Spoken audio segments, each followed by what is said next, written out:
네, 12강의 교회 공동체 생활 사도행전 2장 41절에서 42절 베드로의 말을 받아들인 이들은 세례를 받았다. 그리하여 그날에 신자가 3,000명가량 늘었다. 그들은 사도들의 가르침을 받고 친교를 이루며 빵을 떼어 나누고 기도하는 일에 전념하였다. 그러니까 사도들이 초기교회 신자들에게 가르침을 해주고 또 서로 친교를 나누고 빵을 떼어 나눈다는 것은 성체성사를 거행하는 것입니다. 그리고 기도하는 일에 전념하였다. 교회 공동체 생활에서는 교회의 구성원과 평신도, 봉사와 생명 존중, 금식제와 금육제, 미사예물과 교무금, 헌금에 대하여 살펴보겠습니다. 먼저 교회의 구성원 영상교리 보도록 하겠습니다.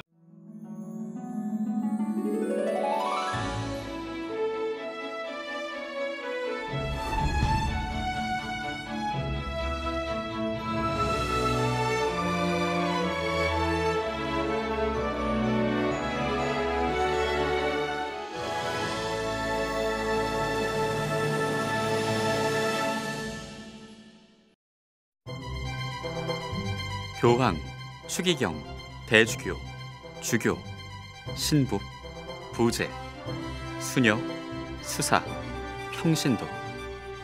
신앙생활을 하면서 우리가 자주 만나는 단어들입니다. 많이 들어 알만한 것도 있지만 가끔 들어 낯선 것도 있습니다. 주로 사람들에게 붙여 부르는데요. 신분을 말하는지 직분을 말하는지 알 듯도 하고 모를 듯도 합니다. 모두가 하느님 백성이고 모두가 그리스도교 신자인 가톨릭 교회 안에서 각각의 역할에 따라 나뉘어져 있는 교회의 구성원들을 지칭하는 단어들입니다. 언뜻 보면 좀 많고 복잡해 보이는데요. 알고 보면 간단하고 그리 복잡하지도 않습니다. 자, 그럼 지금부터 정리해 볼까요?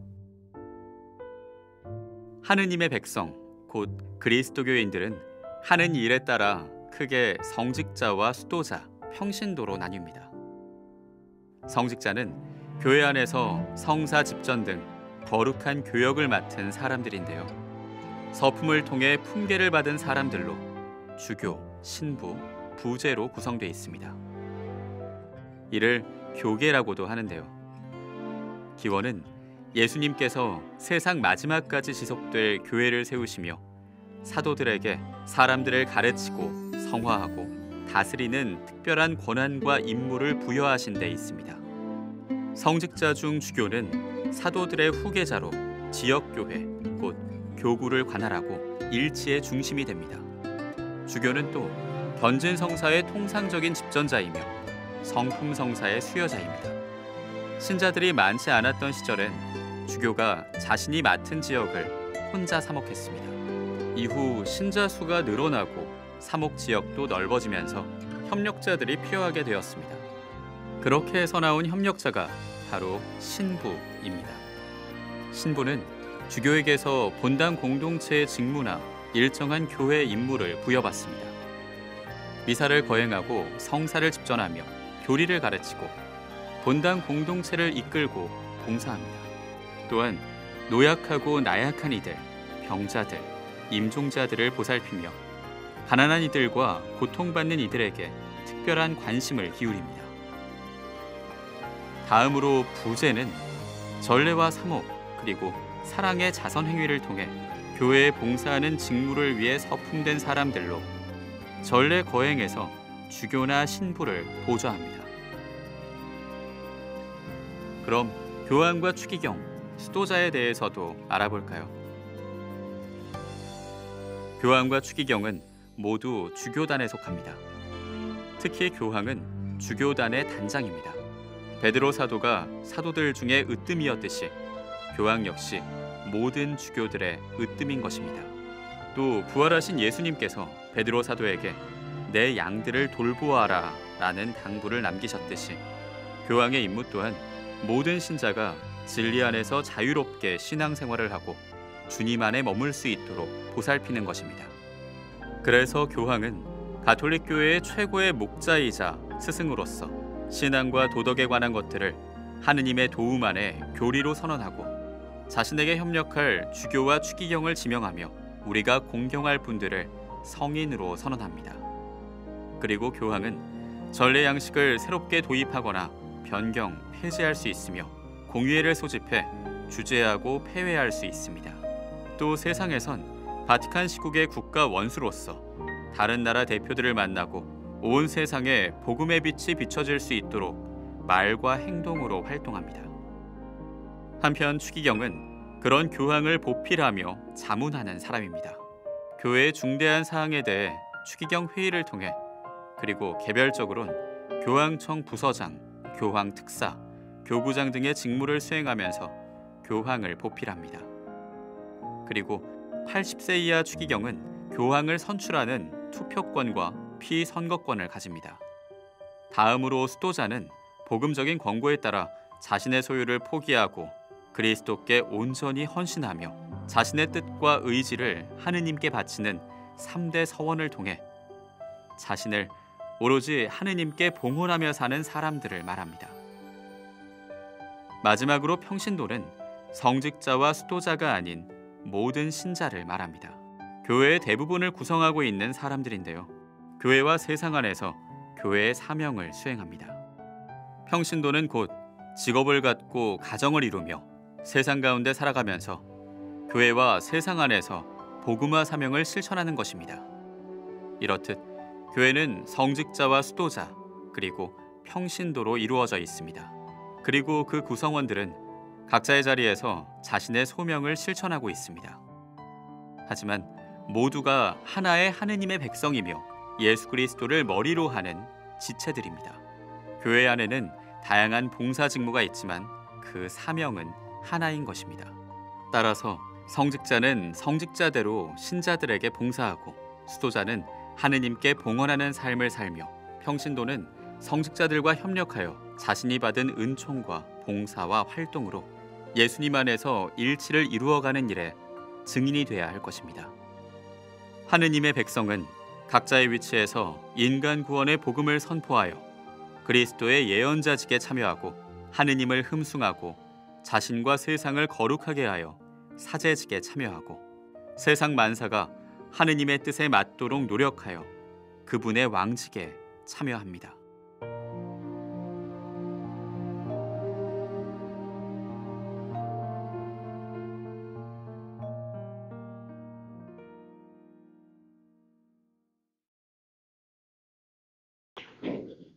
에베소서 4장 그분께서 어떤 이들은 사도로, 어떤 이들은 예언자로, 어떤 이들은 복음 선포자로, 어떤 이들은 목자나 교사로 세워주셨습니다. 성도들이 직무를 수행하고 그리스도의 몸을 성장시키는 일을 하도록 그들을 준비시키려는 것이었습니다. 그리스도 교인의 분류, 조금 아까 다 본 내용입니다.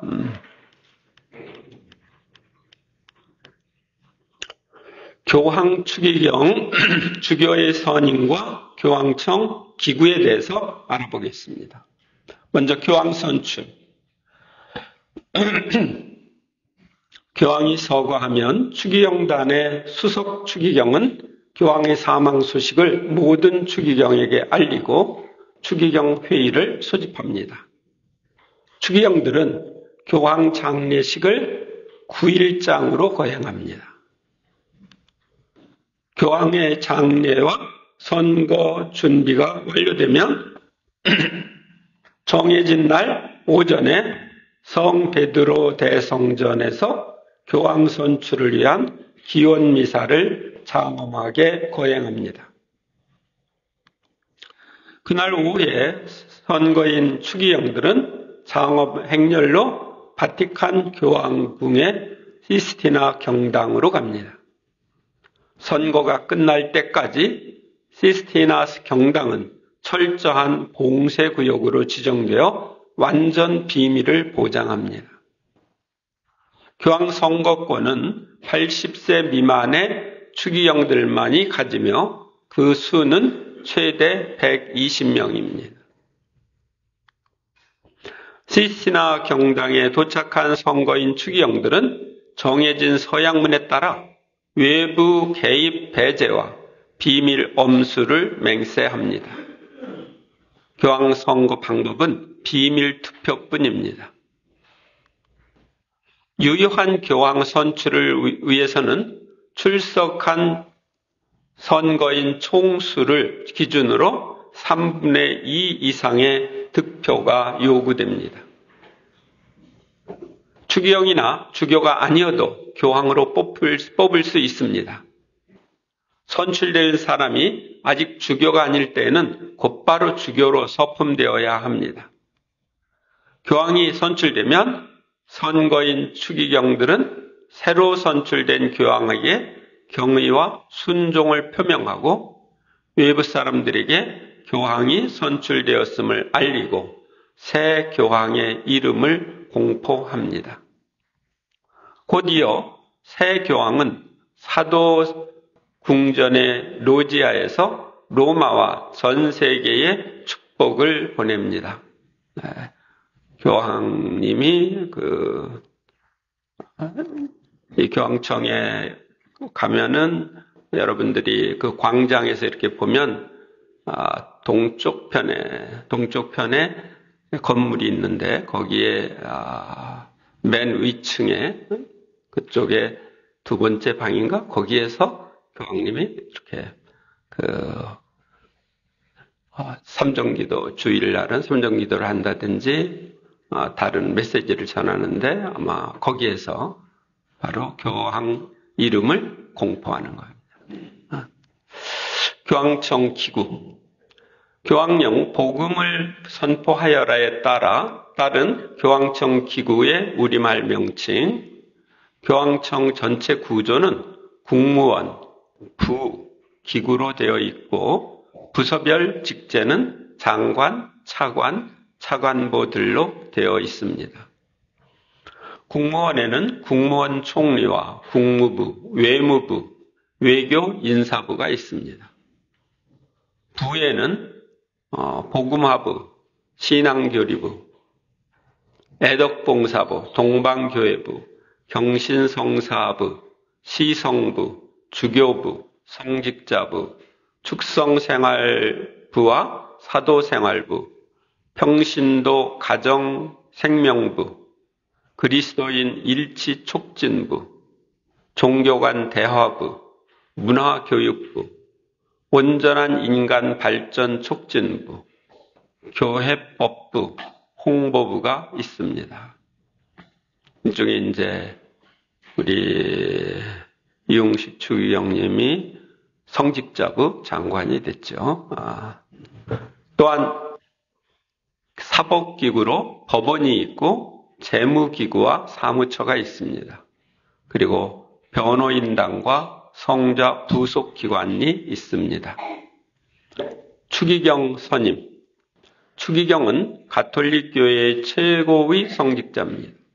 사제품 이상을 받은 성직자 중에서 교황이 임명하며 사제품계에 임명되면 주교품을 받아야 합니다. 그러니까 사제도 추기경이 될 수가 있어요. 그런데 추기경이 되면 주교품을 받아야 됩니다. 추기경은 바티칸 시국의 국가 원수 후보자라는 위상을 감안하여 국제의전상 귀빈급의 대우를 받습니다. 추기경으로 서임되면 자동적으로 바티칸 시국의 시민권을 취득하게 됩니다. 추기경의 붉은색 옷은 그리스도교 신앙을 굳건히 하고 하느님 백성들의 평화와 가톨릭교회의 발전과 자유를 위해 기꺼이 피를 흘릴 수 있는 용기를 갖고 행동할 준비가 되어 있다는 것을 나타냅니다. 주교 선임. 어느 사제가 주교품 후보로 선정되면 교황대사와 교황대사관은 해당 사제에 대한 모든 정보를 수집하며 관계된 모든 사제들을 통해 결격 사유가 없는지 평판은 어떠한지 조사합니다. 교황대사 측은 이러한 활동을 최대한 조용히 수행하며 모인 정보 및 평가 내용은 철저히 비밀에 붙여 교황청에만 보고합니다. 이 과정에서 기존 주교 중 한 명이라도 반대하거나 대부분 사제가 부정적 의견을 피력하거나 바티칸에서 볼 때 자격이 안 된다고 생각하면 주교로 승품되기 어렵습니다. 동료 평가를 통과한 사제들을 교황청 주교부 혹은 전교지역의 경우는 복음화부에서 한 번 더 꼼꼼히 심사하는데 학력의 행정가로서의 실무 능력까지 따집니다. 교황청 평가를 통과한 세 배수의 후보들을 교황에게 올리면 교황이 마지막으로 평가 서류를 확인하고 낙점한 사제가 주교로 임명됩니다. 그러니까 3배수로 해서 이루어집니다.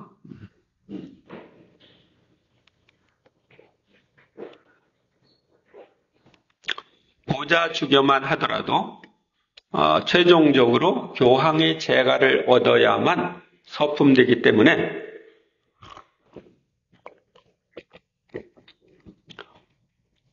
교황청 공식 기관지인 노세르 바토레 로마노의 서품 소식이 실립니다. 가톨릭 교회 법에서는 주교를 서품하는데 적어도 주교 3명의 안수가 필요합니다. 그러니까 교황님이 임명을 하면 그 다음에 다른 주교들이 서품식을 거행합니다. 안수로 거행합니다. 교구장 주교는 교구 내에서 사목에 관한 모든 권한을 가집니다. 보좌 주교는 교구장이 위임한 권한을 가집니다. 주교에 의해 서품된 사제는 교구장의 위임을 받아 본당이나 특수사목 분야에서 활동을 합니다. 교구장 주교는 사제의 성무 활동을 중지시킬 수 있는 권한도 있습니다. 당신이 줬으니까 정지시킬 수도 있어요. 한국천주교 주교회의 한국천주교 주교회의는 16개 교구의 교구장 주교와 보좌 주교로 이루어져 있는데 한국천주교회의 다양한 공동 관심사를 의논하고 해결책을 모색합니다. 주교회의에서는 성경, 가톨릭교회 교리서, 교회 법전, 전례 예식서, 교황청 문헌, 성가책, 기도서 등 교회에 필요한 책들을 번역하고 출판합니다. 제2장 평신도에 대해서 영상교리 보도록 하겠습니다.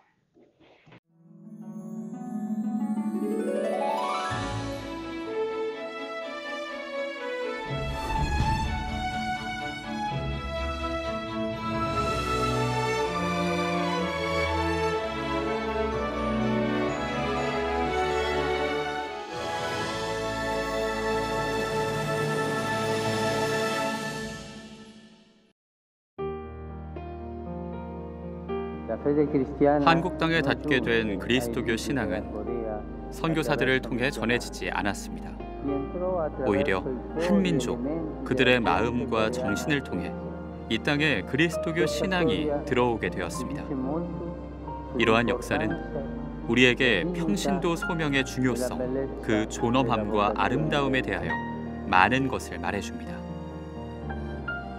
우리 모두가 알고 있듯이 한국 가톨릭 교회는 세계 교회에서 유일하게 평신도에 의해 자발적으로 세워진 교회입니다. 선교사의 도움 없이 스스로 복음의 진리를 찾아 나섰고 사제를 모셔와 탄탄한 교회 공동체를 이뤘으며 공동체를 스스로 꾸려갔습니다.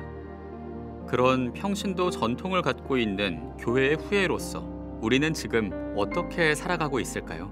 또 어떤 평신도상을 세워나가고 있을까요? 그런 의미에서 오늘은 교회 안에서 평신도는 어떤 사람들이고 무엇을 하는 사람들인지 살펴보도록 하겠습니다.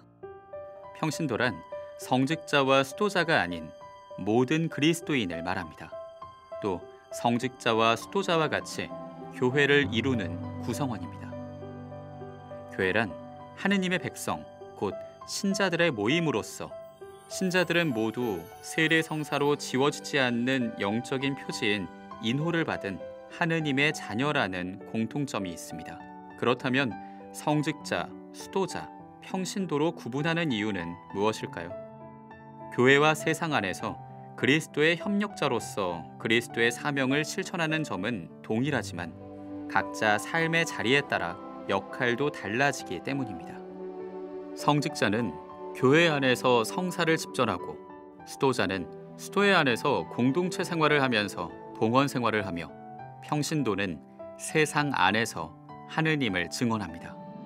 세상 안에서 살아간다는 말은 가정과 사회적 상황 속에서 살아간다는 뜻입니다.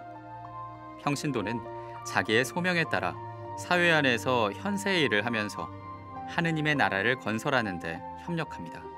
그래서 교회 안에서 평신도에 참여란 성체 분배나 교리교사와 같은 교회 직무에 참여하는 것뿐 아니라 자신의 삶의 자리에서 교회로 사는 것을 말합니다.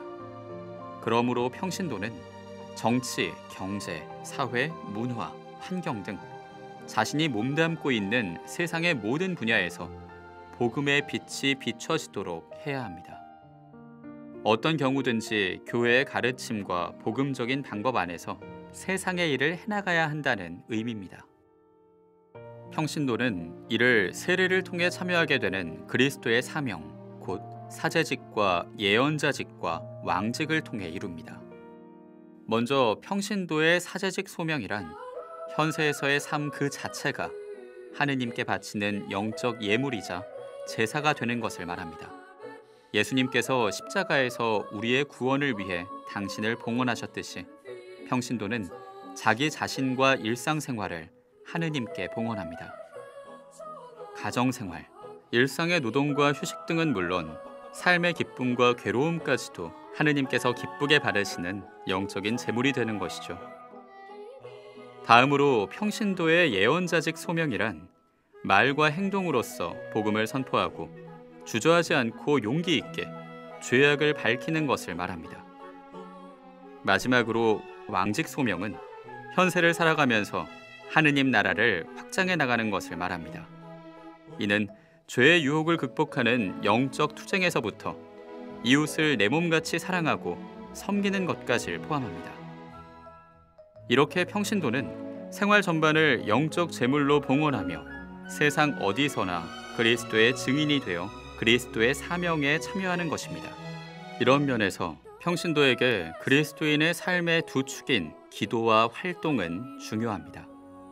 기도를 통해 하느님의 뜻을 알아듣고 그것을 또 세상 안에서 실천하며 살아가야 하기 때문입니다. 기도하고 깨어 있어야 모든 것 안에서 말씀하시는 하느님을 알아보고 우리를 위해 희생제물이 되신 예수님처럼 이 세상에서 참된 사랑의 증인으로 살 수 있습니다. 그리고 평신도들의 소명이자 평신도들의 존엄성은 세례를 통해 주어지고 견진으로 굳건해지며 성체성사의 영적 양식을 통해 길러집니다. 또한 하느님을 향한 믿음과 희망과 사랑의 향주덕을 통해 세상 안에서 맡아야 할 사명을 올바로 수행할 힘을 얻습니다.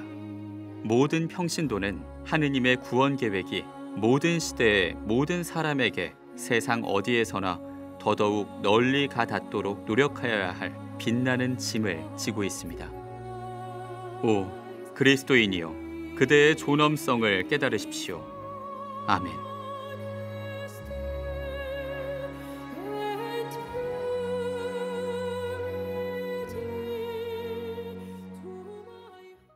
사도행전 16장 31절 주 예수님을 믿으십시오. 그러면 그대와 그대의 집안이 구원을 받을 것이요. 고린토전서 12장 27절 여러분은 그리스도의 몸이고 한 사람 한 사람이 그 지체입니다. 교회 안에서의 평신도 지금 보았던 영상 내용입니다. 평신도의 3가지 소명, 그 다음에 교구와 본당의 기구에 대해서 좀 보겠습니다. 먼저 교구. 교구는 교구장 주교님을 중심으로 하여 교구의 사목을 원활하게 하려고 여러 기구를 두는데 교구의 크기와 사목 방향에 따라 약간의 차이점도 있습니다.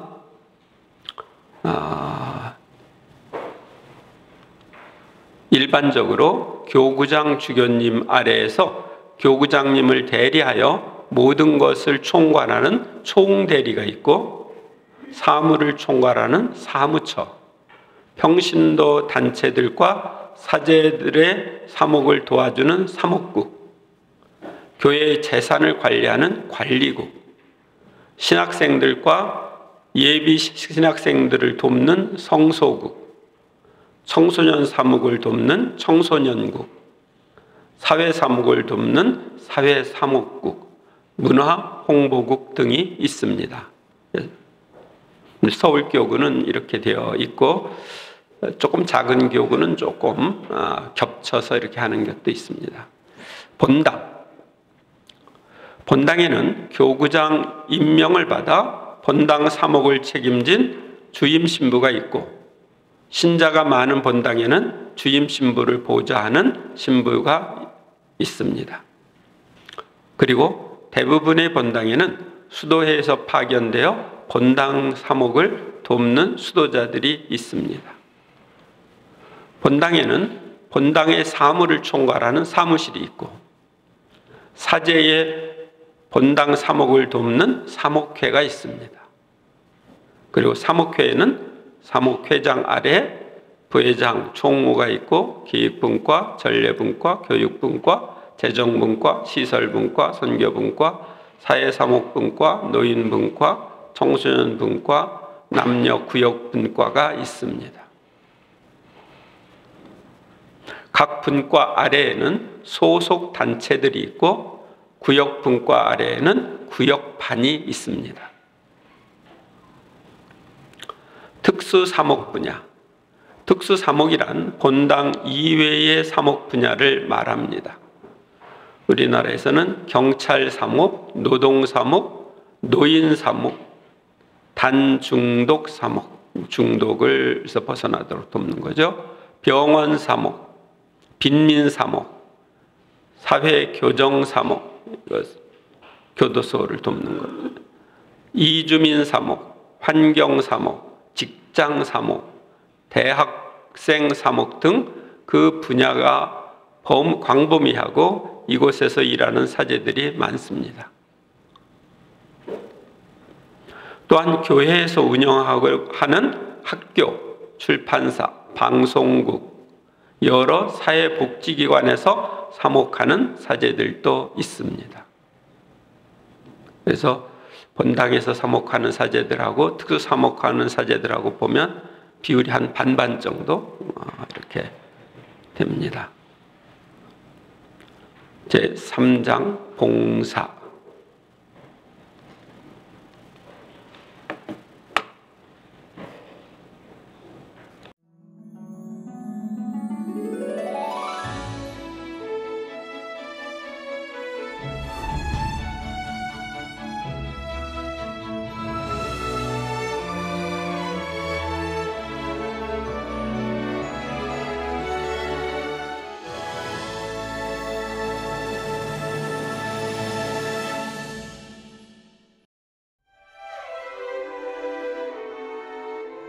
하느님은 우리를 너무나 사랑하셨기에 당신을 닮은 모습으로 우리를 창조하셨습니다.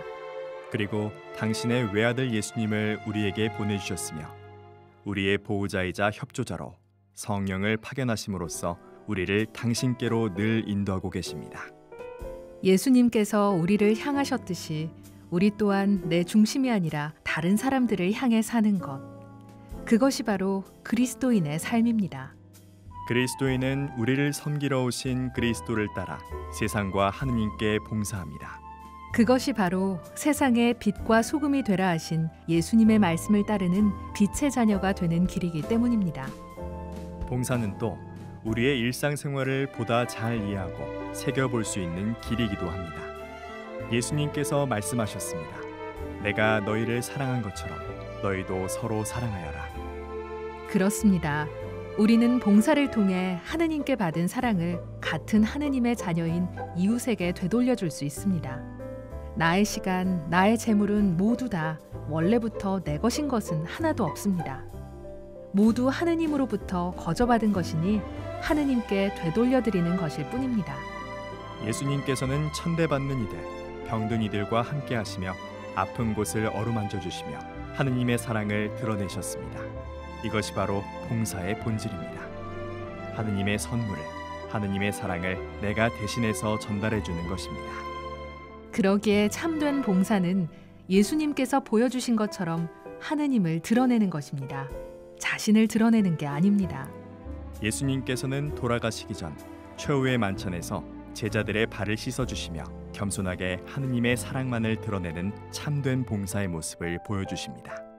제자들의 발을 다 씻어주시고 예수님께서는 말씀하셨습니다. 주님이며 스승인 내가 너희의 발을 씻었으면 너희도 서로 발을 씻어주어야 한다. 당신께서 이 세상에 오신 것이 섬김을 받으러 오신 것이 아니라 섬기러 오신 것이었듯이 우리도 낮은 자리에서 이웃에게 봉사하라고 일러주신 것입니다. 사실 봉사는 예수님의 마음, 하느님의 마음으로 하지 않으면 오래 못 갑니다. 또한 나의 이기적인 목적이나 욕심으로 단순히 내가 하고 싶을 때 하는 것이 아닙니다. 의무감이나 체면 때문에 억지로 한다거나 자신을 드러내기 위해 봉사하는 것은 봉사의 올바른 정신도 아니고 오래 지속될 수도 없습니다. 세례나 봉사나 다 하느님의 초대입니다. 그래서 나중에 시간이 되면 여유가 생기면 봉사한다고 하는 것은 하느님의 부르심을 거절하는 것입니다. 봉사는 물질적으로 풍족해서가 아니라 뭔가를 나누려는 마음에서 시작하는 것입니다. 그래서 내가 시간적, 물질적 여유가 있을 때만 봉사하는 것이 아닙니다. 작은 말 한마디, 내가 하는 작은 행동이 내 이웃에게 큰 힘이 될 수 있습니다. 예수님께서 친히 보여주신 것처럼 봉사는 사랑의 마음, 섬김의 자세에서 출발하는 것입니다. 또 기도를 통해 하느님의 사랑을 얻고 그 힘으로 세상 속에서 활동을 하게 되는 것입니다. 그리스도인인 우리는 예수님께서 보여주신 겸손과 봉사의 자세를 본받아 서로에게 봉사하는 삶을 살아야 할 사명을 받았습니다. 우리가 잘났거나 뛰어나서가 아니라 예수님께서 우리에게 그렇게 할 수 있도록 은총을 주셨기에 봉사하는 것입니다. 우리는 겸손하게 우리가 할 수 있는 일을 하고 나머지는 예수님께 맡겨드리면 됩니다. 봉사하면서 우리는 하느님을 만나고 나를 만나게 됩니다. 그래서 봉사를 하면 몸은 설령 힘들지라도 하느님의 평화가 있습니다. 봉사는 결국 이웃을 섬기고 나아가 하느님을 섬기면서 하느님과 나를 알아가는 신앙생활의 본체입니다. 하느님을 만나고 하느님을 전하는 가장 실천적인 방법이 바로 봉사인 것입니다. 무엇을 하든 그리스도인은 성령의 도우심으로 하느님의 도구이자 사랑의 도구로서 움직이는 것입니다. 봉사, 이제 주저하지도 두려워하지도 마십시오. 바로 지금 시작하시면 됩니다.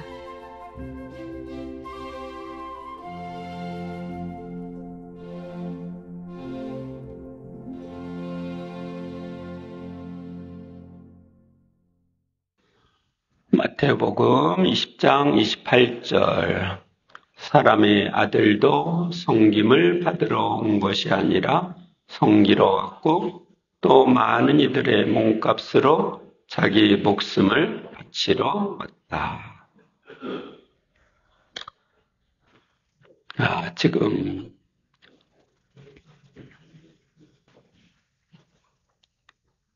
봉사에 대해서 봤던 내용입니다.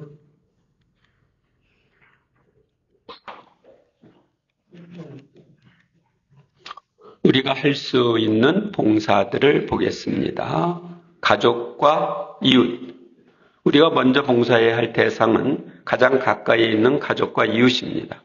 가족과 이웃에 대한 사랑으로 봉사해야 합니다.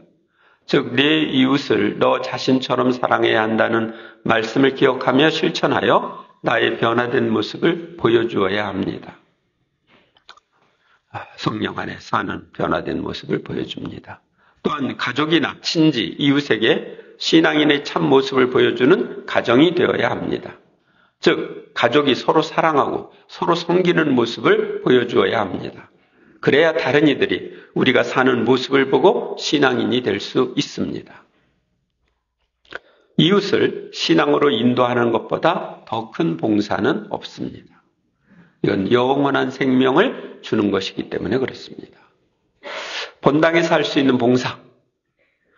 각 본당은 신자들의 신앙생활을 돕기 위하여 구역과 반으로 나눠져 있습니다. 그래서 구역장과 반장이 있고 구역 모임이나 반 모임이 월 1회 정도 있습니다.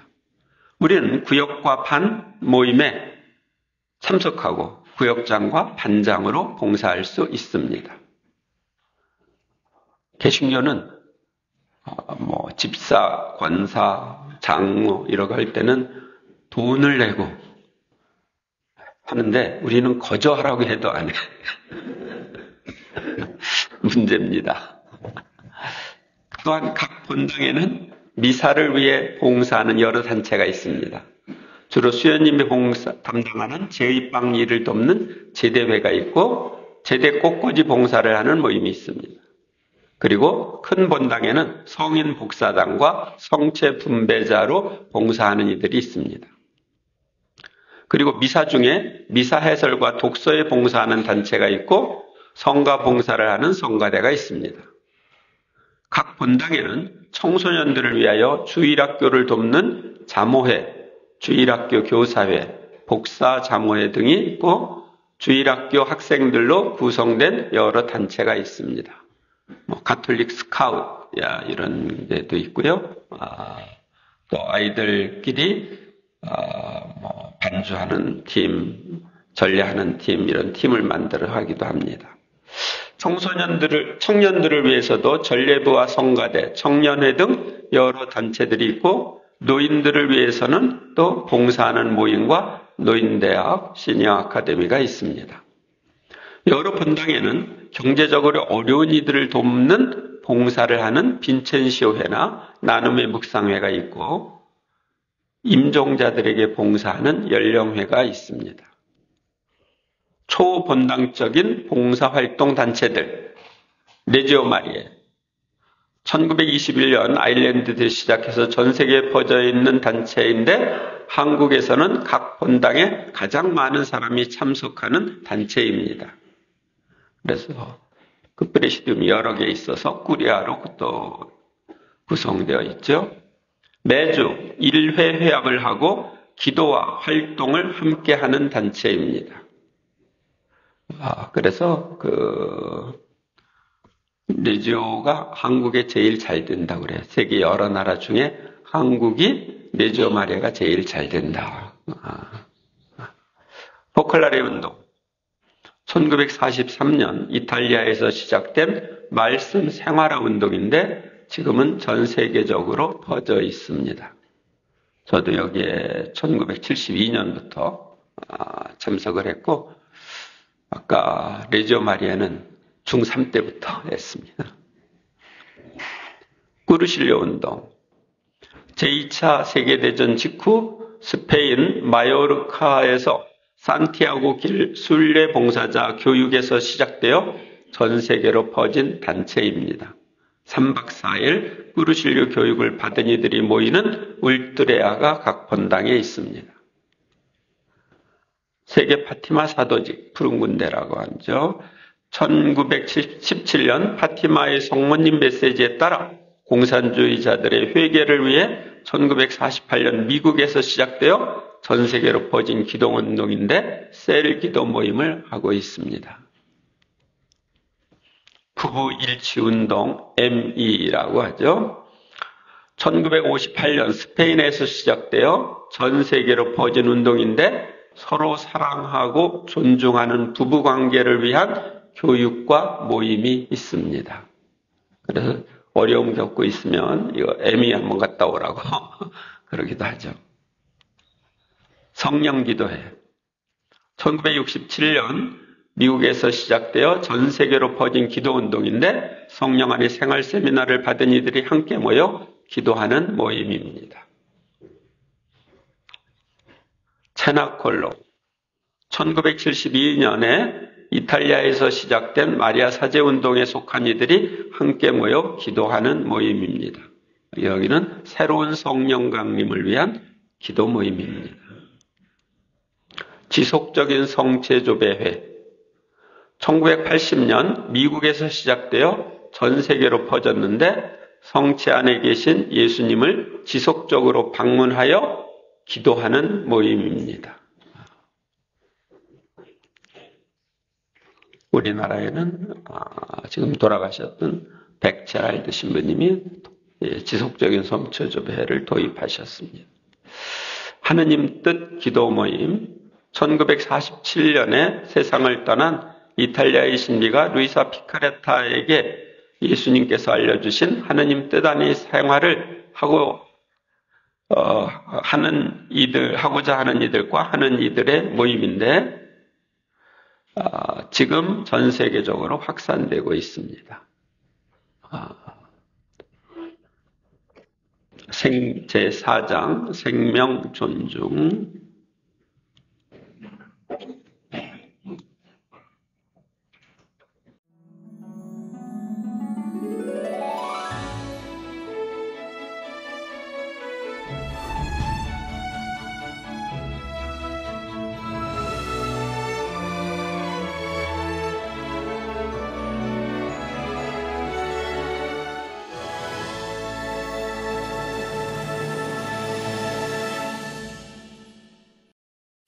여러분 혹시 아시나요?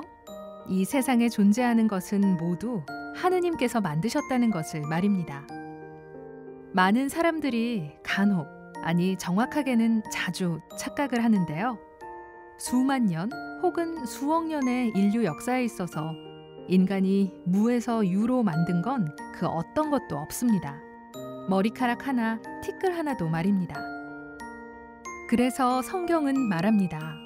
모든 것이 그분을 통하여 생겨났고 그분 없이 생겨난 것은 하나도 없다. 맞습니다. 모든 것의 주인은 하느님입니다. 우리는 잠깐 그것들을 누리고 품고 다스릴 뿐입니다. 그래서 우리는 그분이 창조하신 피조물을 모두 소중히 여겨야 합니다. 그분 뜻에 맞게 잘 다스려야 합니다.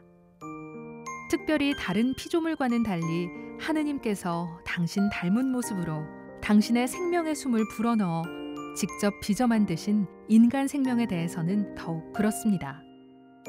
인간 생명의 주인은 오직 하느님이기에 우리는 그 생명을 마음대로 해서는 안 됩니다.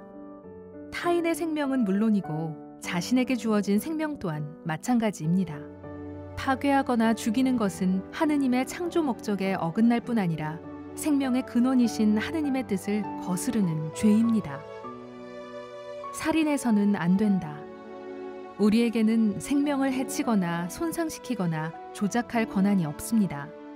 오히려 최우선적으로 보호하고 지켜야 할 의무가 있습니다. 그래서 교회는 살인과 낙태, 안락사와 자살과 같이 직접적이고도 고의적인 생명 파괴 행위는 물론이고 그것을 위한 그 어떤 협력도 금지합니다.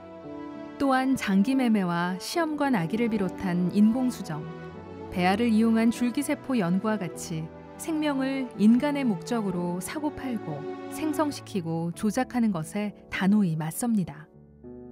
인간 생명은 하느님의 창조 사업에 부부가 협력함으로써 이루어집니다. 부부의 사랑과 특별하고도 독점적인 행위인 부부관계 안에서 구체화되는 것입니다. 과학의 힘이나 기술로 만들고 생산하는 그 무엇이 아닌 것입니다. 나아가 교회는 국가 형벌로 채택하는 사형제도 분명히 반대합니다. 인간 생명은 오직 하느님만이 창조하실 수 있고 거두어 가실 수 있기 때문입니다. 그래서 가톨릭 교회는 복음에 비추어 사형은 개인의 불가침과 인간 존엄에 대한 모욕이기에 용납될 수 없다라고 가르칩니다. 인간 생명은 잉태되는 그 첫 순간부터 자연사에 이르는 마지막 순간까지 철저하게 존중되고 보호돼야 합니다.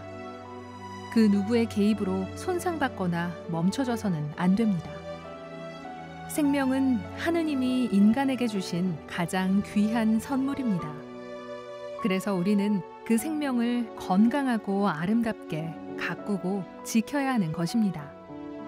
나아가 인간 생명뿐 아니라 자연 안의 모든 생명도 함께 존중할 줄 아는 그리스도인이 되어야 합니다.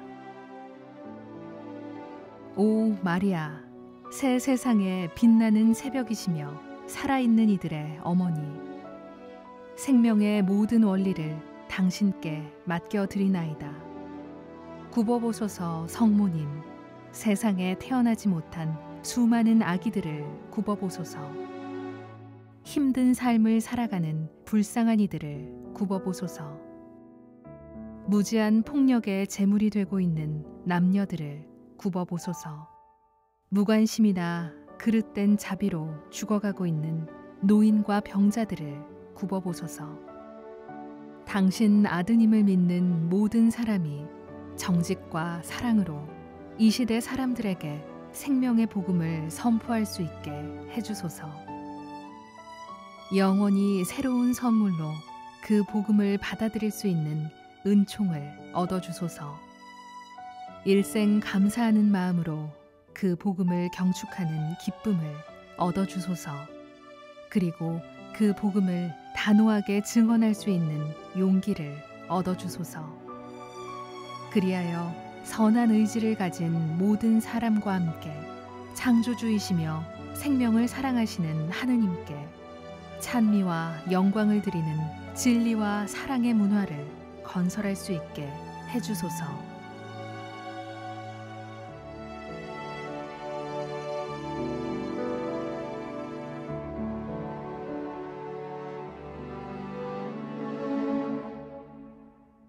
창세기 1장 24절 하느님께서 말씀하시기를 땅은 생물을 제 종류대로 곧 집짐승과 기어다니는 것과 들짐승을 제 종류대로 내어라 하시자 그대로 되었다.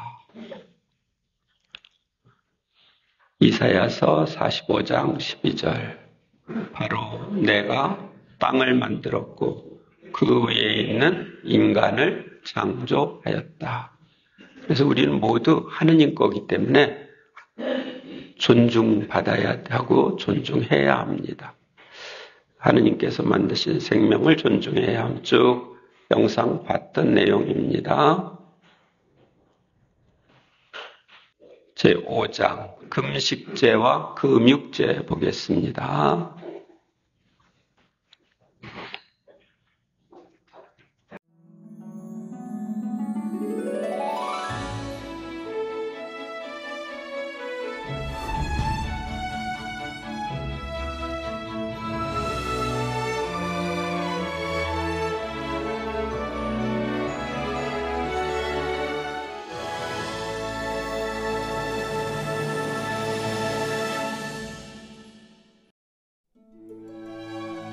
모든 신자는 인류 구원을 위한 그리스도의 순환에 동참하고 자신과 이웃들의 각종 죄악을 보속하는 정신으로 매주 금요일에는 금육제를 지키고 제2의 수요일과 성금요일에는 금식제와 금육제를 함께 지켜야 한다. 금식제와 금육제를 지킴으로 절약된 몫은 자선사업에 사용하도록 한다. 금식제와 금육제, 여러분 많이 들어보셨죠? 많이 들어보셨을 뿐만 아니라 잘 지키고 계신가요? 혹시 그동안 잘 못 지키셨다는 분들이 있다면 지금부터 드리는 설명을 한번 들어봐 주시면 어떨까 하는데요. 오늘은 금식제와 금육제 이야기입니다. 먼저 금식제는 하루 중 한 끼를 금식하는 것이고 금육제는 육식을 하지 않는 것인데요. 다들 아시다시피 평상시에 늘 하는 게 아니고 정해진 날에 하는 것입니다. 좀 더 자세히 언제 하는지 살펴보면요. 연중 기간에는 예수님께서 돌아가신 요일인 금요일, 그러니까 매주 금요일에 금육제를 지키고 사순 시기가 시작되는 제2의 수요일과 예수님이 돌아가신 날인 주님 순환 성금요일에는 금육제뿐만 아니라 금식제도 함께 지킵니다. 무엇을 위해서요? 우리를 구원하시기 위해 예수님께서 겪으셨던 순환에 잠시나마 동참하고 우리와 이웃들이 지은 각종 죄악을 보속하고 우리를 호시탐탐 노리고 있는 죄와 욕정의 사슬을 끊고 가난한 이들의 고통에 동참하면서 절약한 것을 이웃과 함께 나누기 위해서입니다. 그래서 금식제와 금육제는 가톨릭 신자라면 꼭 지켜야 할 의무 중에 하나입니다. 정기적으로 예수님을 생각하게 하고 규칙적으로 우리의 몸과 마음을 하느님을 향하도록 바로잡게 하기 때문입니다. 금육제로는 만 14세부터 죽을 때까지, 금식제로는 만 18세부터 만 60세 전날까지 말입니다.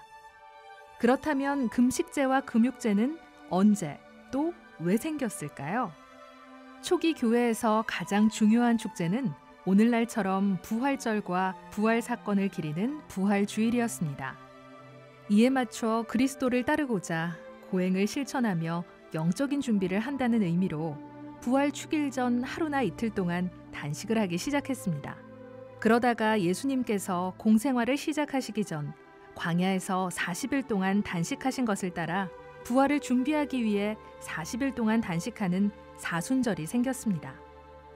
금식은 본래 그날 한 끼만 제대로 식사하는 것이었는데요. 거기에 육식과 술을 금하는 금육 규정이 추가됐습니다. 하지만 금식제나 금육제는 부활 준비와 자선이라는 좋은 의도이긴 하지만 시대와 지역, 개인의 상황에 따라 고려가 필요한 부분도 있었습니다. 그래서 성 바오로 6세 교황은 1966년부터 한 끼의 식사는 충분한 양을 섭취하도록 하고 아침과 저녁 식사도 가볍게 하는 것을 금지하지 않는 것으로 속죄와 금식의 규정을 완화했습니다. 그러면서 적절하고 효과적인 규정은 각국의 주교회의에 맡겼습니다.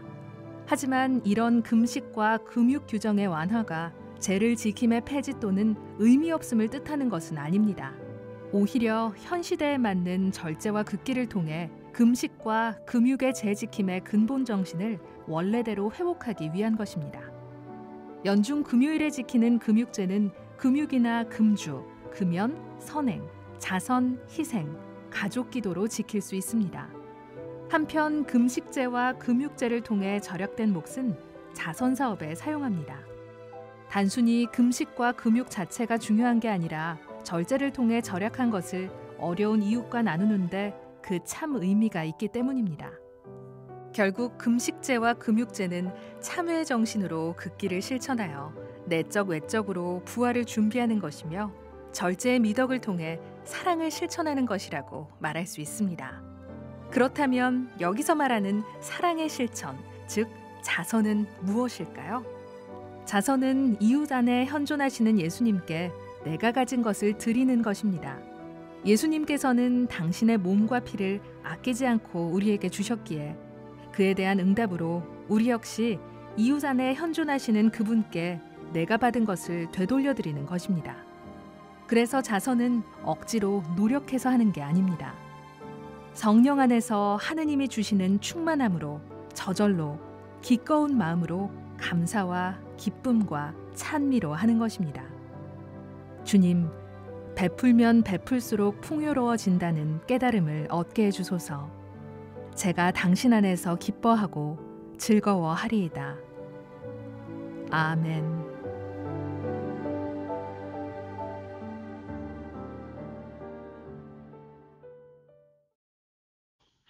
마태복음 4장 4절 그분께서는 40일을 밤낮으로 단식하신 뒤라 시작하셨다. 마태복음 9장 15절 그러나 그들이 신랑을 빼앗길 날이 올 것이다. 그러면 그들도 단식할 것이다. 조금 아까 본 영상들입니다. 영상 내용입니다. 미사 예물 제6장 미사 예물과 교무금, 헌금에 대해서 보도록 하겠습니다.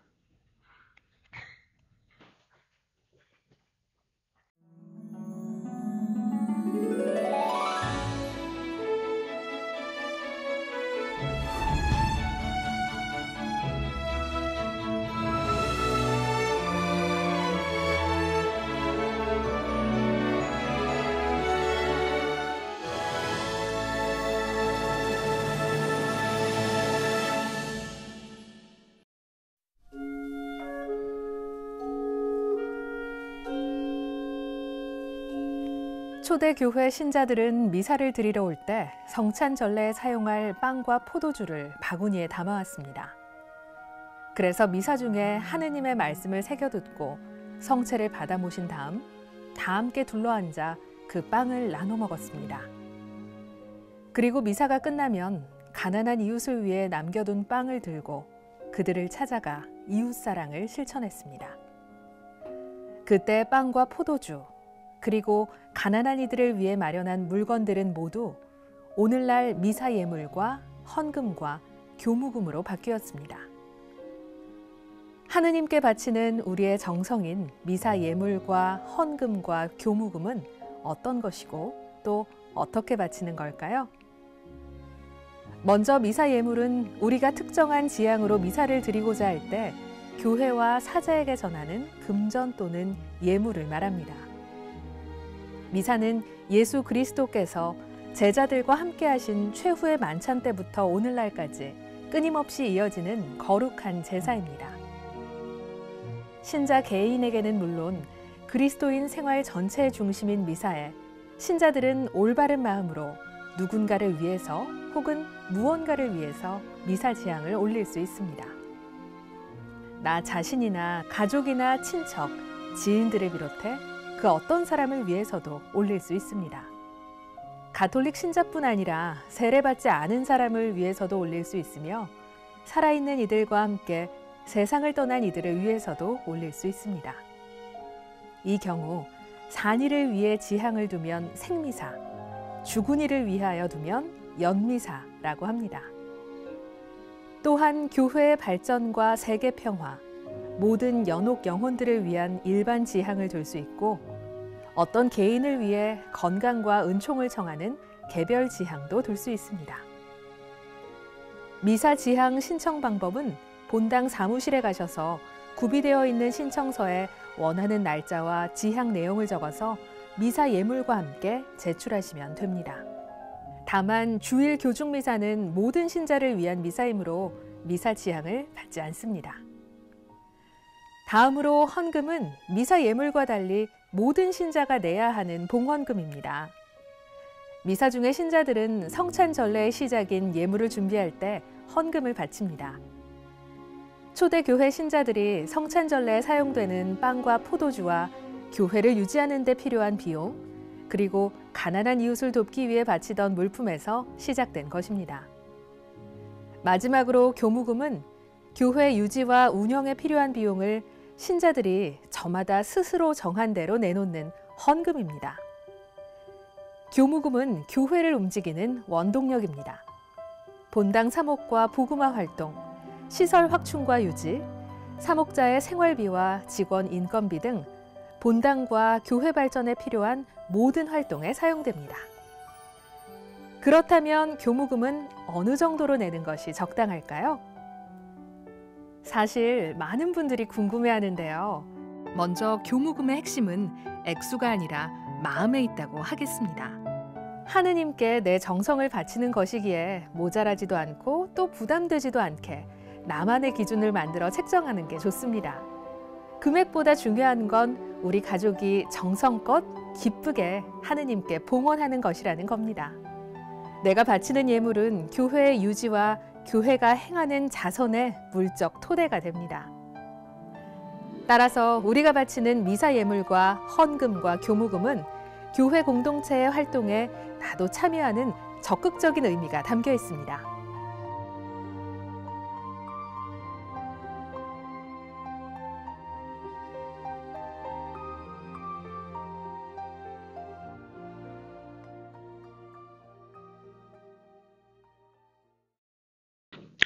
에베소 35장 12절 13절 지극히 높으신 분께서 내게 주신 대로 바치고 기꺼운 마음으로 정성껏 능력껏 바쳐라.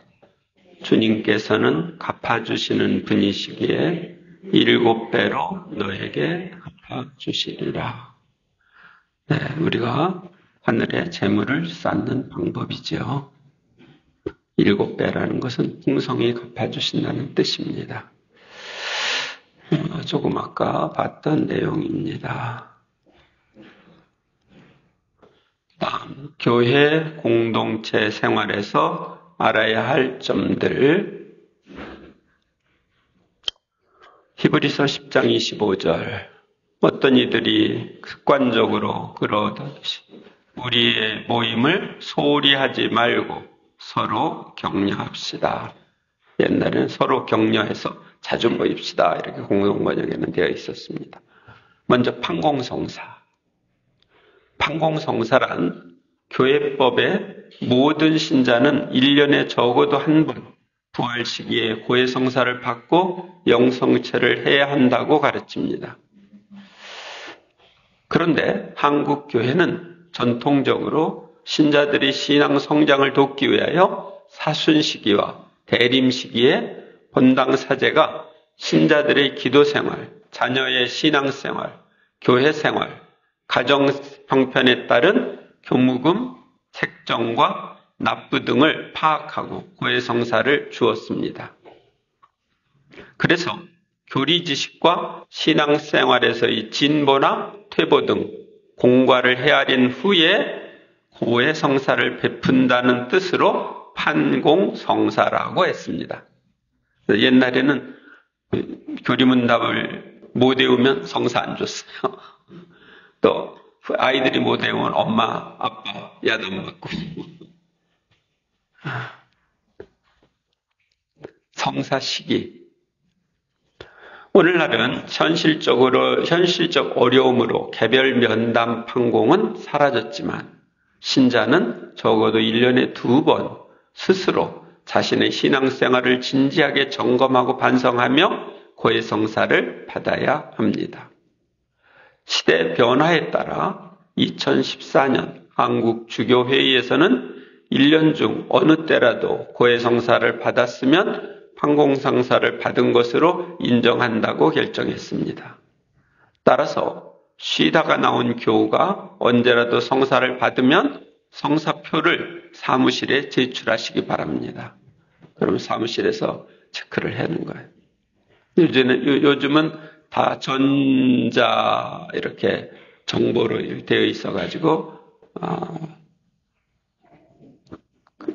그 바코드를 이렇게 읽어가지고서 입력을 합니다. 판공성사표. 판공성사표는 신앙생활 여부를 확인하는 중요한 수단입니다.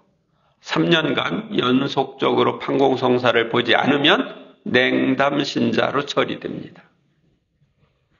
그러므로 판공성사를 본 신자들은 성사표를 반드시 제출해야 합니다. 구역 내 신자들은 구역장, 반장이 각 가정에 성사표를 전달하고 구역 외 신자는 사무실에 가서 성사표를 받습니다. 이혼과 재혼. 교회법적으로는 배우자가 죽기 전에는 혼인의 인연이 풀리지 않으므로 이혼하고 재혼할 수 없습니다. 사회법적으로 이혼했다고 하더라도 교회법적으로는 별거 상태이기에 정상적인 신앙생활을 할 수는 있습니다. 재혼을 하지 않는 한 신앙생활을 해요. 하지만 이혼을 한 후 다른 사람과 동거하거나 재혼하는 것은 불법이요 중죄입니다. 그러나 재혼한 사람도 교회법을 통해 전 혼인에 대해 혼인 무효 소송을 청하여 승소하면 합법적으로 새롭게 혼인할 수 있습니다.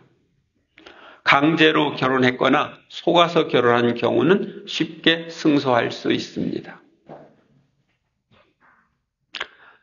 재혼한 신자가 정상적인 신앙생활을 하려면 반드시 본당 사제에게 상담을 요청하여 전 혼인의 무효 소송에 도움을 받으시기 바랍니다.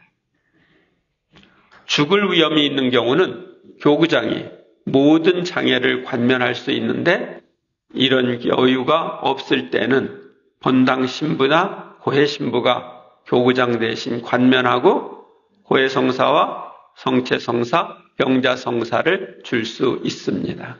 그러니까 이 혼인 장애로 성사 생활을 못하는 사람들이 죽어갈 때 그때는 할 수가 있는 거예요.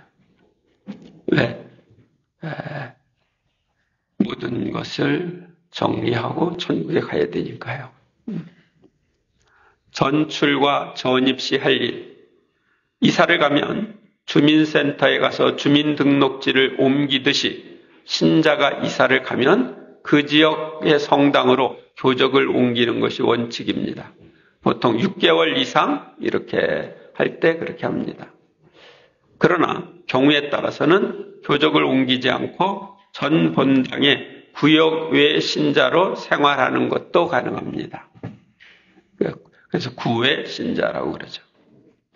전출을 할 때는 본당 사제와 수녀에게 인사를 하고 사무실에는 전출 사실을 알리며 교무금을 정리합니다. 또한 구역의 반장이나 반원들에게 전출 인사를 합니다. 전입을 할 때는 성당 사무실에 들러 전입 사실을 알리고 전출 본당에서 교적이 왔는지 확인합니다.